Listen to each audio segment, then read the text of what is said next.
ഞങ്ങൾ ഇരിങ്ങത്ത് ഗ്രീനോക്ക് ഓഡിറ്റോറിയത്തിലെ കേറ്ററിംഗ് പ്രവർത്തകരാണ്.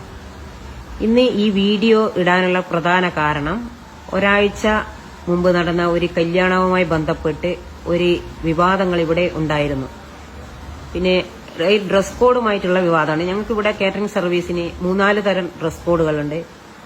ആ ഒരാഴ്ച മുന്നേ നടന്ന കല്യാണത്തിന് ഞങ്ങൾ തെരഞ്ഞെടുത്ത ഡ്രസ് കോഡിന്റെ കൂടെ ഒരു ഷോള് തലയിൽ കൂടിയിട്ടിരുന്നു. അതൊരു വിവാദപരമായി മാറിയിരിക്കുകയാണ്. ഇത് ഞങ്ങൾ കേറ്ററിംഗ് തൊഴിലാളികൾ ഞങ്ങളെ സ്വന്തം ഇഷ്ടപ്രകാരം ചെയ്തതാണ്. ഇതിലിപ്പോ പുറത്ത് വാർത്ത വരുന്നത് ഈ മാനേജ്മെന്റ് ഞങ്ങളെ നിർബന്ധിച്ച് ചെയ്യിച്ചതാണ്. അത് 100% തെറ്റായ വാർത്തയാണ്. മാനേജ്മെന്റ് ഞങ്ങളെ നിർബന്ധിച്ചിട്ടൊന്നുമില്ല. ഞങ്ങളെ സ്വന്തം ഇഷ്ടപ്രകാരമാണ് ഞങ്ങൾ ഈ അന്നത്തെ യൂണിഫോം തെരഞ്ഞെടുത്തത്. പിന്നെ എന്താ വെച്ചാൽ ഇതിന് നാട്ടിലും മീഡിയകളിലും ചാനലുകളിലും ഞങ്ങളെ ഫോട്ടോ വെച്ച് ഞങ്ങൾ അപമാനിക്കുന്ന തരത്തിലുള്ള ഒരു വാർത്തകളൊക്കെയാണ് വന്നത്. പരാതി പോലീസ് സ്റ്റേഷനിലും സൈബർ സെല്ലിലും കൊടുത്തിട്ടുണ്ട്.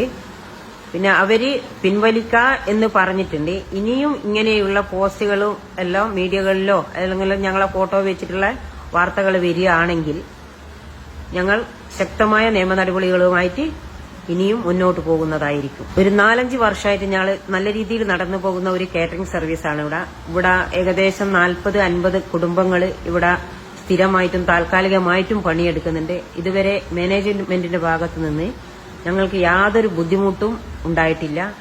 ഇതില് ഈ പ്രചരണത്തിൽ പറയുന്ന കാര്യങ്ങളൊക്കെ തെറ്റാണ്. ഞങ്ങളെ ഒന്നുകൂടി ഉറപ്പിച്ച് പറയാണ്, ഈ ചെയ്തത് ഞങ്ങളെ ഡ്രസ് കോഡ് ഞങ്ങളെ സ്വന്തം ഇഷ്ടപ്രകാരമാണ്. മാനേജ്മെന്റ് ഞങ്ങളെ ഒരു കാര്യത്തിനും ഇന്നേ വരെ ഇവിടുന്ന് നിർബന്ധിച്ചിട്ടില്ല. ഞങ്ങൾ ഇവിടുന്ന് സന്തോഷത്തോടു കൂടിയാണ് ഞങ്ങൾ ഇവിടുന്ന് ജോലി ചെയ്യുന്നത്. ഇത് ഞങ്ങളെ എന്താ ഈ പ്രചരിപ്പിച്ചോലെ ഉദ്ദേശം എന്താണോ, ഞങ്ങളെ പണി പോക്കാനുള്ള ഉദ്ദേശമാണോ എന്നുള്ളതും മനസ്സിലാവുന്നില്ല. അതുകൊണ്ട് ഞങ്ങൾക്ക് ഇനിയും വരികയാണെങ്കിൽ ചാനലുകളിലും ഇന്നലെ ന്യൂസും ഫോട്ടോസും ഒക്കെ വരികയാണെങ്കിൽ നേരത്തെ പറഞ്ഞതുപോലെ തന്നെ ശക്തമായ നിയമ നടപടികളുമായിട്ട് ഞങ്ങൾ മുന്നോട്ട് പോകുന്നതായിരിക്കും.